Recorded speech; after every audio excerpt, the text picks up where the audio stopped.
Well, aren't you the best audience? And it's a little tricky that I say that because I've got a soul podcast and host and sister with me today, Kelly from Edge Magazine. And so we are both media.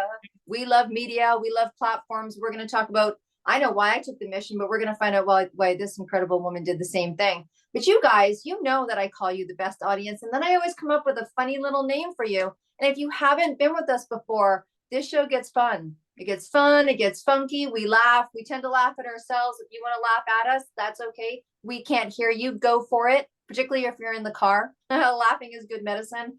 Anyways, you guys are the most innovative. You are the most innovative. And you love to share the word. You are the most platformed audience today. That's who you are today. Thank you so much for joining us. I'm super excited that Kelly's here. I get to talk about one of my favorite things, and that is media and creating platforms. Both me and Kelly understand and appreciate the power of other people's audiences and getting the people that are healing the people out in front of where they need to be. And so we're kind of that, that person that's got your back. We're like, hey, let's get you out there. Let's get you out there. And she does it in multiple mediums. Super excited. She's got podcasts, she does retreats, she's got magazine, and we're going to dive a little deep into, I think one of the questions I'm going to ask her is, why going back to a paper magazine? Ooh, did your millennial feathers just get ruffled? did your boomer, feathers just get excited? All right, so let's dive into today's show. Thank you for being here. Kelly, thank you so much for coming to Mission Accepted. Absolutely. Thank you so much for having me. I'm glad to be here. For sure. Absolutely. So look, I've been kind of giving things away in your intro there. So let's talk about what it is that you do and why it is that you do it and how the heck this whole party started, because that's what this show is about. People love to hear about the mission. They love to learn from our teachings, our spiritual experiences.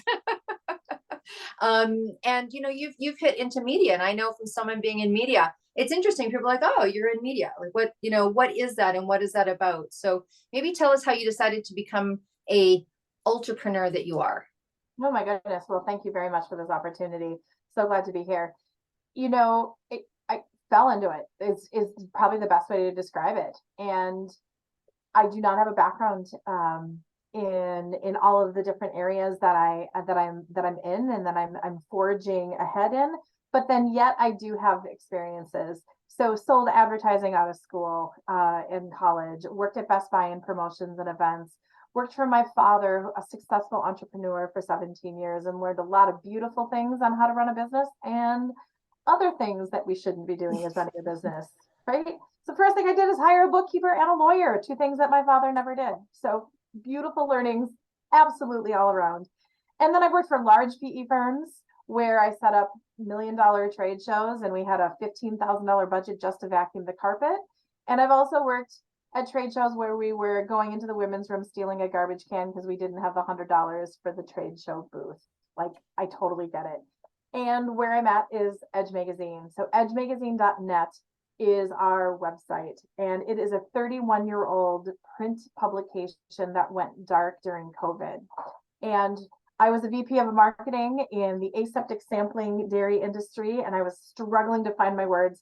Now, Deb, I have no problem at all finding words for everything. So I know professionally I'm struggling to find words, then it was not in alignment. And then the Edge magazine was up for sale again. COVID, everything kind of went dark. Immediate change during COVID. Let's just say that how we consume it, how we enjoy it, changed during COVID, and we bought it. My husband and I looked at each other. He's a graphic designer and a web designer, and I have all these other little gifts and abilities. And it's really in our community, in our space. So I am a mystic on every level, and it's fascinating to me to learn about the unconventional mindsets that people tap into for their own inner mind, body, spirit growth. And that's what the Edge is about. And in the middle of it, we have this beautiful, vibrant directory of all of these thought leaders that we're putting together for connecting the teachers and seekers together. So it's a growing platform. And we went back to print when everybody else was saying don't go back to print. I was just guided. And we had to have nice paper. I want paper, nice paper, right? And we had Yes, to make yes. sure, right? You gotta have nice paper. No, you have to have nice paper. Gotta have nice paper. Like Oh my God, you're a paper girl sister too. Okay. woo, like that, and it just an experience. And when we were doing our research and talking to previous subscribers, what did you like about the Edge? I thought the previous owners were lying to me, like just to try to make the sale. And they're like, people read this cover to cover. And I was like, who? Whatever. But I kept hearing it and I kept hearing it. I even had people that say they would grab it and they would go to the back and they would read it backwards. I was like, you guys are crazy, but awesome. Thank you. So we went back into print. And then we took Edge Talk Radio, which was something kind of like an afterthought. And we gave it legs again. And then we also have the Being Curious show with Kelly and Brian. And we're about to celebrate our 100th show. And it's a radio show on AM radio. Like, who knew AM radio is still around? It is. And right? And we're on all the podcast platforms and then events and retreats. Yeah. So we're just all of these things, media. It's media, and it's meeting people wherever they're at. So in the magazine, you'll see QR codes all over the place because we really want to get that interaction, because people have their phone nearby. Yeah. Really that hybrid of how do you honor all of the different ways people digest media in an enjoyable way. So let's unpack that a little bit. Let's woo, wow. Let's take a deep breath for you. We're going to take a deep breath for you. Okay. So look, there's elements to becoming an entrepreneur. And like you said, I mean, clearly there's been a path, and you followed a path, and you couldn't speak, the words that you wanted to speak with working with dairy. And so it went to this and you went to that, and somehow the Edge magazine got presented to you. But let's talk about some things around being an entrepreneur. So when you decided to go into entrepreneurship, you did it with your husband. And that has a whole different conversation at the dinner table, right? So people go into partnership, they go in with, their best friend, or they go in with their partner or what have you. So here you are. Tell us a little bit about the process of that conversation. Like, we're going to do this together. Did you work together beforehand, or is this the first time that you guys are working together? So first off, we've been together since 1999, and that helps. We'll just lay that out.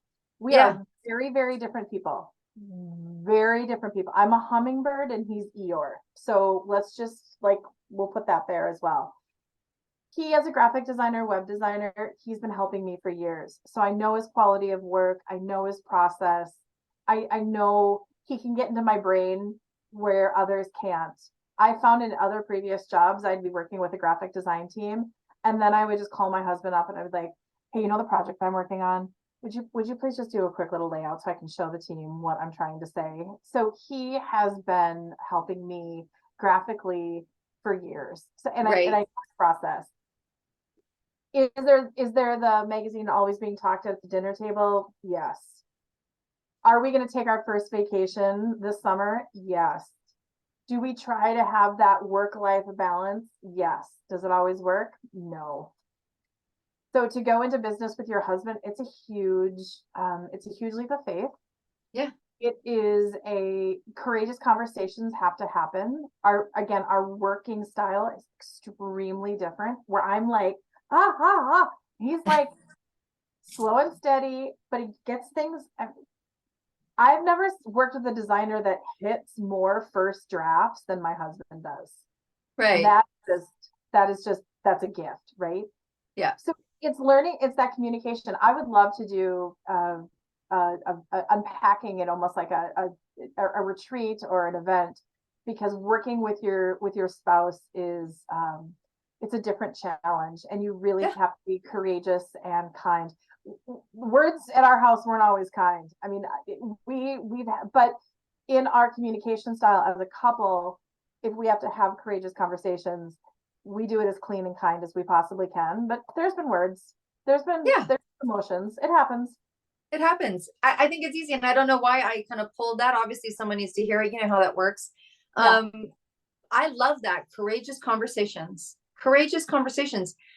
In business, sometimes that's just a great way to put it. Just having courageous conversations, whether it's partners, whether it's suppliers, whether it's new people that you're negotiating with, right? And I think that that whole process, there's a lot of new wise entrepreneurs, you know, men and women that have been in businesses, worked for companies. They don't come to the table without experience. And I think it's that adjustment. And a lot of people find themselves in a new fishing pond. I don't know why I'm using that term, but new fishing pond. And they have to have conversations from a different perspective. Now I own the company. I'm talking to this supplier. That 3 cents on that item makes a difference. You know, that free shipping makes a difference. That due date for the print makes a difference, right? So different. Perfect Very example. cool. We just had in the last edition that we just sent to the printer. I landed a 2 full-page ad at the last minute. We had to reshuffle the whole magazine. Right. And of course, my husband's like, deadline was last week. Deadline was last week. Deadline was last week. And I was like, 2-page ad. So we came together and he was like, deadline last week. And I was like, 2-page ad. And so he just came and he was really frustrated with me. And I basically outsourced it. So he didn't have to worry about it as he was doing final magazine productions. But it was great because we found another graphic designer that we love now and they're a part of our team. And I was like, okay, great. And it just showed up to him. So it's that deadline, but then like, hey, I just took revenue and we're able to do this, this, and this because I brought that in for this. And it's that dance between sales and production and oh gosh, just and it's all those little logistics where you have to have that push and that pull. But it really gets down to, if you are going to partner with somebody as an entrepreneur, whether it's a husband, whether it's a best friend, whether it's a parent, whether it's a stranger down the street, that communication is key. We don't have, we actually do have a working agreement, like actually that our lawyer drafted up for us. Yeah. But I used to really like, oh, why would you ever have contracts and why would you ever have this? I totally see the importance of doing what you say and say what you do and have it in writing. Right.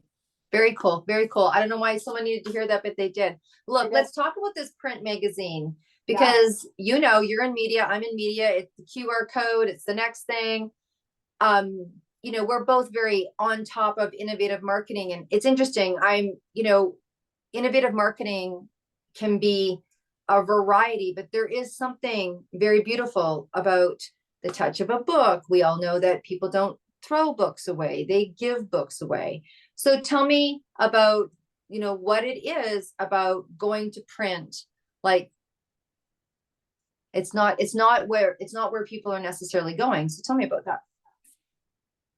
So intuition wouldn't leave me alone. And it said, you have to go back to print and you have to improve the paper. So the Edge before did not have this really beautiful, lovely cover stock. And as we know in media, just by adding that doubled the expense of the whole magazine. It does. And I want to thank Amazon for all the boxes because that's where a lot of our paper is going. Paper over the last 2 years has been so volatile that printers sometimes will only honor a quote for a week. Like, right? It's that crazy with paper. Driven to go back to print. Something that I do, and oh my gosh, my bookshelves look horrible. We review books for the magazine. I only review books that I can get in hard copy. Like, that's it.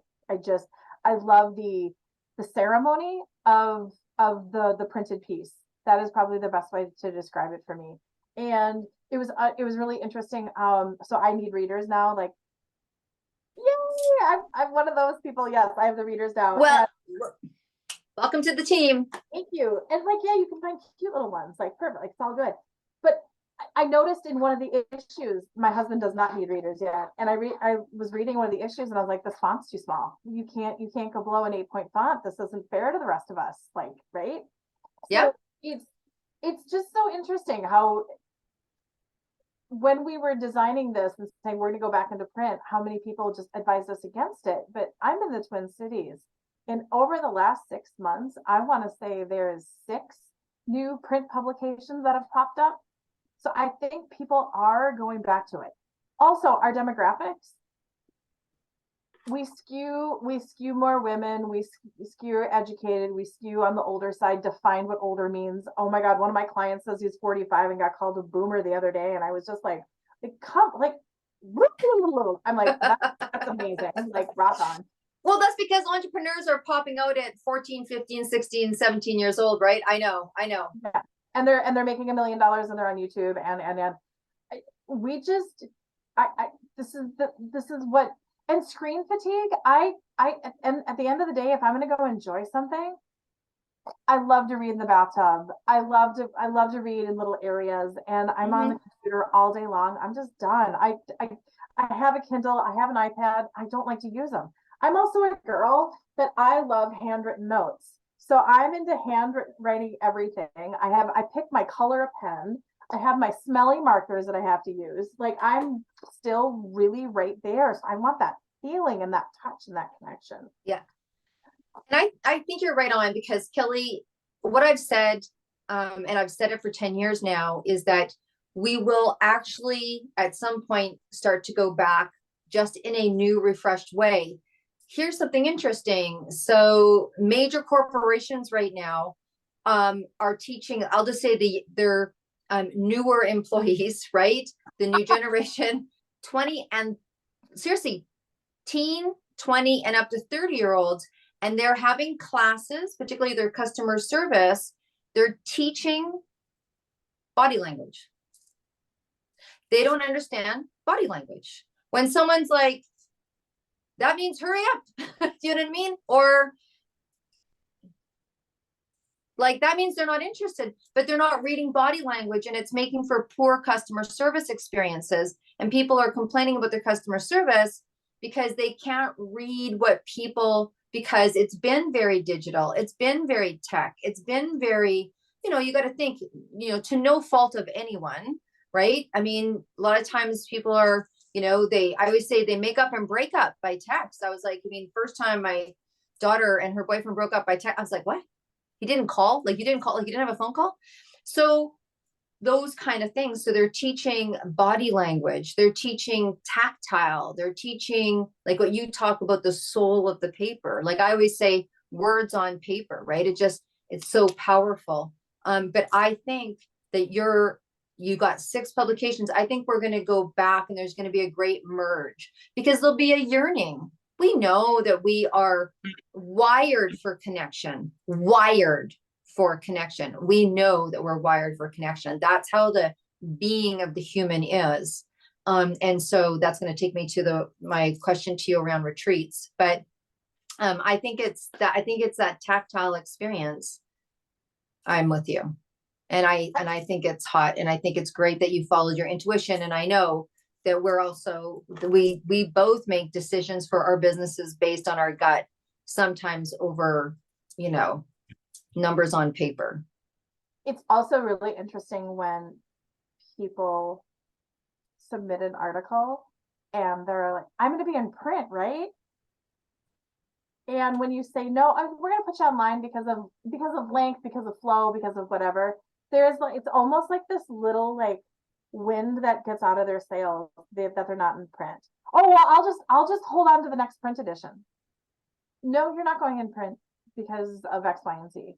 But people get extremely passionate about being. And then what we do is, anybody that's an advertiser, we do this little, like, as seen in Edge magazine. I don't have one, but we mount it on foam core, and then I sign each one, and then I hand mail it. I mean, so I really, really try to do that lovely, that energetic flow, that with it. And it's just really important to me. So we're in year 2. I made a commitment to every subscription, every drop spot that we, outside of the Twin Cities, I hand touch every magazine, and I thank that person for subscribing. And I write a personal note on everyone that goes out. Yes, it takes way too long to do now that we have 350 subscribers, but it's a really, really important to me. And then I mail them and I bless them. And yeah, I know that sounds crazy, but No. Same thing. I have mala beads, and when mala comes in, my kitchen is like this, because my guys from India comes like this, and I hand wash and mantra over, then I lie them on my balcony. I'm sure my neighbors think that so I'm lying them on my balcony, letting them sun dry, and then I'm doing a blessing on them, right? It's just, it Okay, is what it we're is. totally aligned. Yeah, yeah, totally aligned. Okay, so look at, we talk a lot about how to do things with a higher yield, right? So if we have people coming in, dialing in, listening to our story, like, how can I make my business better? How can I have it flow more? What is one of your top performance techniques? What I mean about top performance, like, what is it you do that yields you results, maybe in a shorter time, in a more powerful momentum? Is it like, for me, one of my things is layering. Rarely do I go to the grocery store when I don't have a meeting booked, so I top performance my time, because who cares when I'm grocery shopping? Do you know what I mean? So what is some suggestions? You've had a long, lengthy career of being in business. What are some things you can suggest? You know what? The first thing is love what you do, like, right? And just be authentic about it. Um, if you don't, like when I was in the dairy industry, oh my gosh, the first farm I went to, because I had to go on, I watched the baby cow that just was born, and I'm like, and like the farmer's there and the salesperson's there, and I like seriously left the conversation and just walked over to the baby cow that was just born.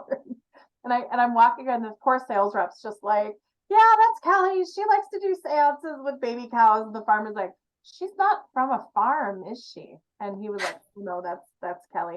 And I just went there, and I was feeling disconnected. So I was paid very, very well. And I thank that company very, very much for that gift and that opportunity, but I was not a match. So don't just do things because it's a paycheck. Like, I really, really, really, you got to love it.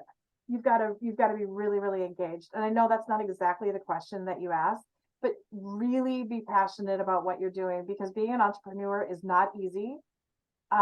You see all these videos on social media, and they're like, work 8 hours a week and take 8 to 10 weeks off a year and do this and do that. Good for them who can do that. But right now, when we're bootstrapping and we're doing what we're doing, we're not there yet, but we're going to be there. I'm starting to time block. That's one thing that I'm absolutely learning, because I am that squirrel that has 200 emails a day and doing this, and this. That's just churning. So timing block and getting organized is definitely key. I interviewed a feng shui master yesterday for our radio show. And I found myself wanting to organize and get really clean lately, just like with my surroundings. That doesn't look like it, but really making sure that I have that organization. And with like my desk last night, I totally cleaned it up and I had it look perfect before I went to bed. And she's like, I promise you'll start your day off better. And I came down today and I was like, oh, I'm excited for my day. She was right. Right. Oh my gosh. Just little things like that. And I'm always a work in progress, but really being passionate about what you do, and collaboration. Collaborate with people that are smarter than you and that have done things before that you have done it. Like, oh my goodness, it is so key. There's no and check your ego at the door. Like, that's another thing. And just ask for help. That's the other thing. If you ask for help. Oh, big one. I'm gonna ask Okay. for help. Ask for help. Tough, right? Tough for the entrepreneur, because we have the face, right? We have that face. We've got it all together. You're showing up at networking events. You've got it all together. And whatever that looks like, whatever all together looks like for you, right? Yeah. Assuming everyone's more successful, assuming everyone's doing the, 2.5 and 6-week holiday and whatever it is that we got going on in our head, because we've read something and believed something that may not be actual. So asking for help, let's talk about that, because I want to get to that. And I know we're kind of getting a little bit to wrap up time, but we talked about collaboration over competition, and also asking for help. I think when we're in a state of collaboration, it's easier to leave your ego at the door. Like you said, thank you for that. And be vulnerable in business. Tough, right? Don't you find, as an independent business person who's supposed to, like, I don't know what we're supposed to do, but apparently there's a whole bunch of supposed to's. So ask for help. Some examples of where you've needed to ask for help. Oh my gosh. Yeah. Right? Because like you think you know it. Hold on, we're having like we're having sirens going off. It's We can't that hear anything. okay, good, perfect. Then Yeah. It probably is sirens. This is a siren moment, asking for help. actually asking for help is a siren moment. Bam, right? Um, everything. That's so crazy. Is I was just trying to categorize it where to ask for help. I know where I'm good and I'm brilliant in a lot of different things, but even those, I love someone else's perspective. And it Hmm. might just be adding a layer to it. It might be just to polish something. There's so many different ways that you can ask for help. Also having people in your tribe, in your team around you that you can look at it and go, should I do this? And have Mm. that person go, nope. Rather than, you're amazing and this is fantastic and you should go for it. But to be able to have people, again, the courageous conversations that can go around and go, that is not where you need to be focusing your time and effort right now. I'm not good at it. Well, and know what you're good at. I'm a horrible bookkeeper. I am horrible. You would think that as someone that's motivated by money like I am, that I would be invoicing and I would be like, yeah. Oh no, that is not my jam in any way, shape, or form. So I just put a call out. Who knows a trusted bookkeeper, a lawyer, or legal to have someone like just help me Yeah. dot my I's and cross my T's. So important, right? Yeah. It's little things like that. And like even if you get to a point where you're like, oh, I'm curious, and then putting a call out, whether it's on LinkedIn, whether it's your professional network, whether it's your friends and family, because you know if you lean in, people are going to also lean back to you. And I am so incredibly generous when it comes to anybody asking for help for me. I show up. I don't know why I can't ask for help myself, which I can now. I'm getting better. But before I would be like, what do you need? How do you need it? Yeah. My black book. Take it. Just take it. Whatever I can do for you.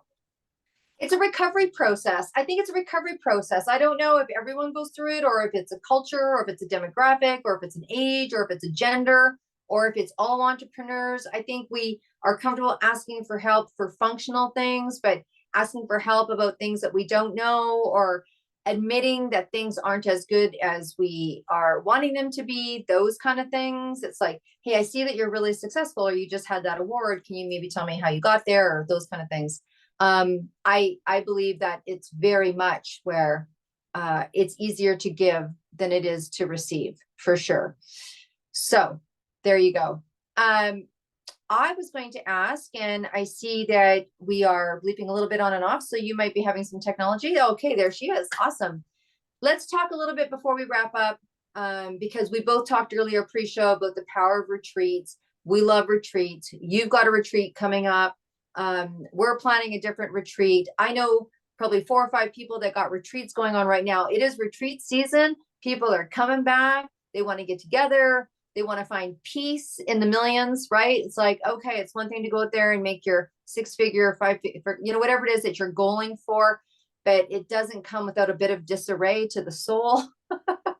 And those of us that are out there doing it need retreats as much as we're gifting retreats. So tell me about retreats for you guys. Like, kind of, what do you find? What's going on in your world? So we're actually planning one for the 11/11. We're calling it a breakthrough retreat, and at 11/11 in Sedona, Arizona, at 11/11 in the morning, we're going to be doing a sacred ceremony and just really, really opening things up and just dialing in with people. It's a collaboration between Blistopia Resorts Retreats, and Mary Newstrom of Zenith High. So what we're doing is we're bringing in this triad of people. So I bring in the mystic, psychic mediumship, along with Mary's shaman. She's actually in Peru right now, just coming back from her own retreat. And then we have this sacred, beautiful space in Blistopia that is it's a private residence that they hold retreats for up to 20. And we're just going to create this mind, body, spirit. And I know that sounds really yay, transformative space for people to just come in and ask for help, have courageous conversations, but get outside and hike and go into Sedona and really just have amazing interactions and then integration and then interactions and then really some one-on-one time. We're gonna have like a choose your own adventure. Do you want to take a yoga class? Mark, the owner, does self-defense classes. So we're really in this space creating jammed pack as you want to be, or if you want to stay in your bed and just journal the whole time, you can do that too. Yeah. So really trying to create this just, I look at it as what's a retreat that I would want to attend, because I get bored really, really fast. And you can give me so much lip service, but to really go in with amazing people, I would love to do a retreat with you. I think, oh my gosh, you and I could just Yeah. It would be so incredible. We would so incredible. We'll have to tag team it. We can do, well, I mean, we're in beautiful Vancouver, British Columbia, where, oh my gosh, we could go to Whistler. We could go to the peak of the mountain where they have bands sometimes, and you can, and then we'll head down to your way, right? It's just so grounding, and the earth there is just so rich, right? It's just so rich where you are. Or we can just, you know what, a friend of mine's building an incredible home in Tulum, 15 minutes away, 5 bedrooms, 7 bathrooms. The pool is bigger than my house. Nice. What? Yeah, we can go there. Priorities. Oh yeah. And I want to do experiences in different places, and that sacred energy. So Maui calls to me. I was buried there. I've been going there since I was a little girl. The top of Haleakala is the heart chakra of the world. So there's it's, how do you describe sunrise at the top of Haleakala when things are coming in? And I want to help people experience those kind of as well. I mean, oh my gosh, so much we can do. Stay tuned, people, stay tuned. So look, there's obviously more to be had and more to be said. Let's encapsulate this for people, right? So obviously we're both vibrating and building a business based on serving others, yet building a business for ourselves, sustainability, resources. I think we both are very clear that you can't serve if you're not sustained, right? Having a top performance business, collaboration over, you know, what is it? Is competition even a word anymore? I think it's left to the world of the sports, right? I think it's okay. I mean, I think it's okay to want to be your best and do your best in whatever it is that you do. And I think we see that in business. It happens through a lot of collaboration. As we wrap up, my dear, before you tell us, you know, where people can reach you, and I have a very special question for you. Is there anything that you want to leave with our audience, that's venturing into this world, or is going to take the mission, or has taken the mission? Is there anything that you want to share before you tell us where we can go find all of this cool stuff and how we can get our hands on that magazine? You know what's interesting, as I just keep seeing, is if you want to jump off the cliff, you've done it and I've done it. Do it, but pack your bag ahead of time. Know what you're doing. Surround yourself with people that have been there, done that. Ask the right questions and they will come. Pack your bag and know what you're doing as much as you possibly can. Prepare. What is it like? I'm not going to do the analogy, but it's like, what is it? It's like aim, fire. Yeah. Do the homework, right? But if you want to jump. And you know what? Even if you fall and it doesn't have the outcome that you wanted, get back again and try it again. I mean, like, seriously, if you have this visceral feeling that you need to do X, explore it. Don't just be a highly paid garbage man they just walked by, because that's what you want to do, unless you really, really, really want to do it and you find that satisfaction in helping people. Great. But if you're being called, jump in, but do your homework. Jump in and do your homework. I love that. Okay. In your world of entrepreneurship, what was one of the coolest surprises? Didn't see that coming. Oh my God, that was a magical moment. Like, I just came back from Napa Valley and went to go check out a vineyard, and it just so happened David Harmon was there and he was coming in 10 minutes, and I had a magical moment. What was a magical moment for you that wasn't in the business plan, that you were like, this has turned out to be one of the coolest surprises or coolest experiences? It could be meeting somebody. It could have been a result. We just had an event 2 weekends ago called Art on the Edge, a total metaphysical art festival fusion in this beautiful little space in Linden Hills in Minneapolis. And people actually came because they saw us interviewed. They saw what we were doing. They felt our passion on the airwaves. people heard about it on the radio show. And I sit there and I'm like, oh, wow, people are actually listening. I love when people email us and say, I want to subscribe to your magazine because it's either not in the drop spot that it used to be, or I moved and I want my edge. The people love what we're doing. I honestly did not, I like questioning myself. There's like, right? Yeah. I'm just shocked that people resonate so much with what we're doing. And it's so exciting. Yeah. So one of the surprises is you're looking at your business as a business and you're looking for the results and you want to see it. It's a passion inside you. And then the surprising piece was just confirmation of the affirmative work that you're doing. Cool. Last question. Look, you're on your way to a desert island. Done. Woo! Just you and your suitcase, and you have room for one album and only one. Which one you taking, girl? Rainbow Children by Prince. All right. She said that fast. That's very cool. Okay, yeah. Gorgeous. We know that we've got things in the show notes for people to go find you, but please, again, just mention your website, where people can go or wherever you want to send us. Beautiful. edgemagazine.net. And our radio show is called The Being Curious Show. It's on all podcast platforms. And my personal email address, just in case anyone wants to reach out, is kelly@edgemagazine.net. Awesome. Okay. Look, you guys, there was a million little gemstones in there in drops, and I inspire you to either reach out and be on the receiving end or participate in this incredible world of media and getting onto platforms like Kelly's so that you are ending up in other people's audiences and having the experiences she just did at her event a couple of weeks ago. If you want to be sitting where Kelly is, you know what to do. This is not difficult. It's deb@debdrummond.com.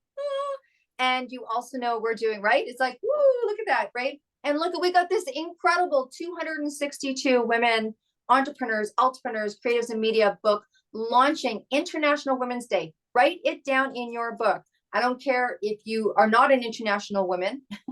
You know international women. You support it. It will be the largest. It is the largest speakership and authorship that's ever been done. It was a channeled experience. No one sat down and said, how can we make it this the largest? It just is. On the 8th day, so on the 8th day of every single month of 2023 up until International Women's Day, we are going to be having a free worldwide party where you can come be inspired by the coolest women, heart-centered, head-on, going for it, gumption-based women. So come and join us. You've got no excuse. And everyone that attends gets $2,500 in a swag bag. And you didn't even pay to get there. What? Okay, come on. Seriously? What's the problem? Okay, you know what to do. Reach out if you need to reach out. And until we see you next week, again, thank you for listening, and be well and stay groovy. Bye for now.